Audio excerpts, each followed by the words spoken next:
Elias, ele vai ao Monte Carmelo, aonde era de costume ele estar. E algo que eu já pego para mim: quando temos ousadia, como Pedro disse, e intrepidez, e autoridade para ministrar e falar algo que é da parte do Senhor, temos confiança. Elias profetizou aquilo que ele poderia fazer, porque ele confiava em Deus. Então, ele estava no Carmelo sempre, ele não ia às vezes. Sabe o que eu entendo? Que não podemos ir às vezes ao local aonde Deus está, mas sim com frequência, para termos intimidade. Intimidade significa estar perto todo dia, para termos crédito com o Senhor.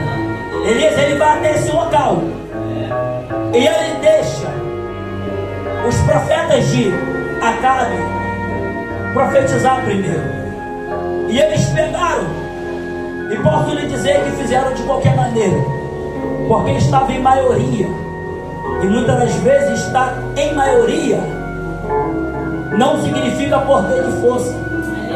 Porque tem um local que está escrito que um anjo só matou 185 mil em uma noite. Um só. Então quantidade, com esse livro aqui, ó, não significa nada. Aqui significa qualidade. E Deus tem visto a tua qualidade, sim. Deus tem olhado as suas qualidades. Deus não esqueceu de você. Deus, ele não esqueceu das suas orações. Teve dia que você orou, foi ao monte, jejuou e nem sabia o porquê. Sabe por quê?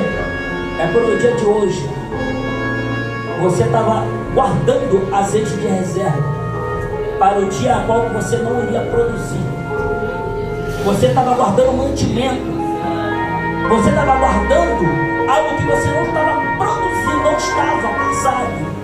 Porque Deus sabia que você ia usar. Elias deixou eles profetizar.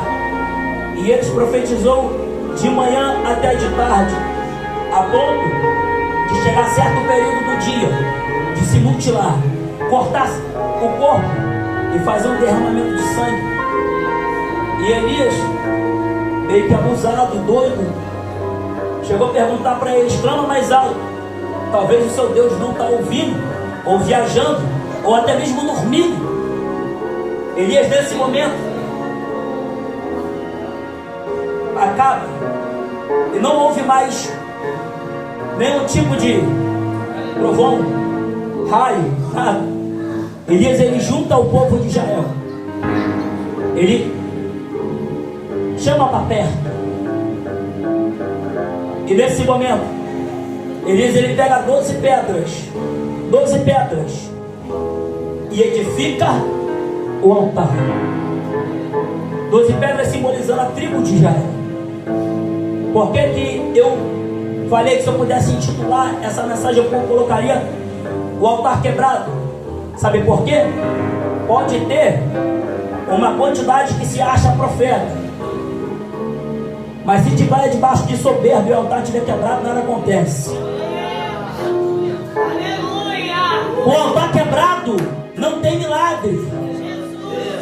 O altar quebrado não desce fogo do céu. Com o altar quebrado não tem milagre. Só que aí você olha para você e fala: Deus, eu estou quebrado. Deus não está falando disso, porque as suas atitudes Deus conhece, a sua responsabilidade e seu compromisso Deus conhece. O teu momento não pode ser os melhores, mas Elias edificou o altar, porque ele fez até onde ele poderia ir. Ele edifica o altar porque era coisa palpável, não era dura coisa. Ele edifica o altar, ele corta a lenha e ele põe o novilho picado em cima. E o que faltava naqueles dias? Estava escassez de água, não tinha. E sendo ousado, a melhor oferta que ele deu foi 12 cântaros de água em cima do novilho. Em meio à dificuldade, Elias provoca o milagre dele. Em meio à dificuldade, Elias provoca o milagre dele. É Deus falando: eu tenho visto o processo, eu tenho visto a dificuldade e tenho visto você provocar o milagre.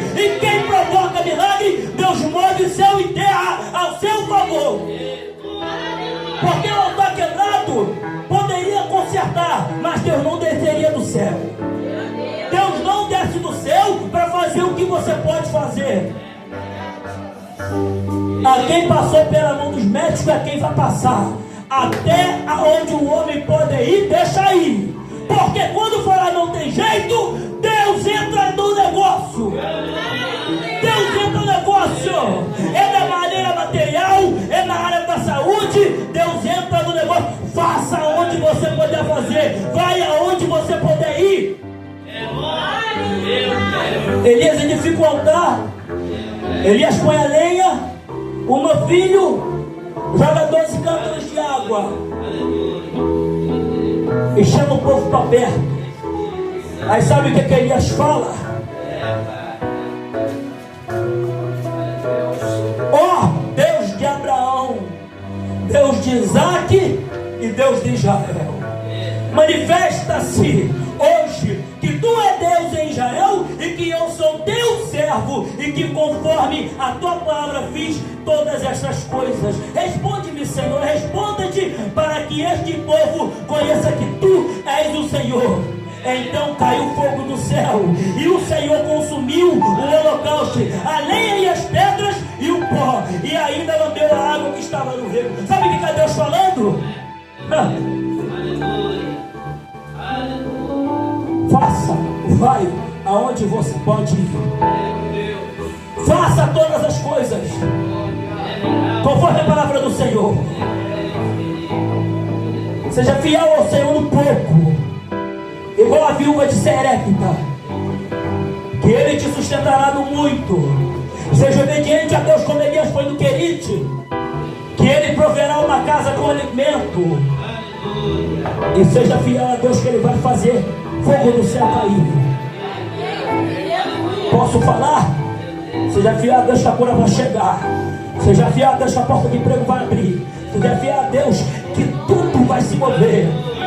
A diaconisa Jéssica falou uma passagem aqui agora que me chama muita atenção. Deus estava dormindo na polpa do barco. Existia discípulos, não foi isso? Mesmo assim a água entrou no barco. Deus estava onde? Dentro do barco. Deus estava onde? Dentro do barco. Deus estava onde? Na polpa. Quem está na polpa está na direção. E por que a água entrou no barco? Foi o que o pastor disse ontem. Às vezes tem que entrar água no barco para desorganizar o que estava organizado, para varrer, tirar poeira e organizar de novo. Meu Deus! Acha que está organizado. Pode limpar uma casa hoje, tranca ela. Quando abrir, ela vai estar suja. Tem que tirar tudo do lugar, limpar e organizar de novo. Deus está preparando varão e varoas aqui para uma grande obra. Mas é necessário passar por uma reciclagem. É necessário passar por esse momento. É necessário passar por esse deserto. Deserto não é local de morte. Te provo com a Bíblia. Ficou um povo mais de 40 anos no deserto, sendo alimentado. Caía até codorna e pão do céu. A água que era amarga ficava doce. E quando não tinha água amarga, saía a água da pedra. Ainda duvidaste que Deus é Deus na tua vida? Pode duvidar o que Deus pode fazer com você? Eu acabei de pregar sobre um homem que ninguém conhecia, que ninguém sabia o que era, mas que Deus levanta do nada para profetizar para um rei. Sabe o que está Deus falando? O teu tempo está chegando, fica na posição. Porque enquanto ninguém via Elias, enquanto Elias estava no anonimato, ele estava jejuando, orando, procurando e buscando. Aí Deus te põe no anonimato e no oculto, e você acha que Deus te esqueceu. Deus não te esqueceu, não. Ainda tem muita coisa para acontecer. Sabe por quê? Porque existiu um garoto na Bíblia que, enquanto estava trabalhando, existia um profeta dentro da casa dele. Tá? Ele achou até que estava esquecido. Mas o profeta, obediente a Deus, e recebendo uma palavra do Senhor, falou: olha, ninguém vai sentar à mesa até aquele que está escondido chegar. Tu entendeu o que está Deus falando com você essa noite aqui? Você acha que acabou, acha que está esquecido e acha que não vai mais prosperar, tanto na área espiritual e tanto na área financeira. Deus está falando: eu vou te exaltar. Aquela glória, aquele sentimento bom da presença do Senhor, Deus está preenchendo de novo. Sabe o que me chama a atenção? Da palavra, quando eu disse da viúva de Serepta, e em 2 Reis capítulo 4, Deus não multiplicou aquilo que não tinha. Deus multiplica aquilo que era pouco. Pegou? Tu acha que você não tem, porque você tem é pouco, mas o pouco na mão de Deus é muito. Leva essa palavra para a sua casa. Guarde ela como uma confirmação do Senhor para a sua vida. Deus é fiel. Jesus te ama e eu também. Assim agradeço a minha rica oportunidade em nome de Jesus. Pastor Lucas Nunes.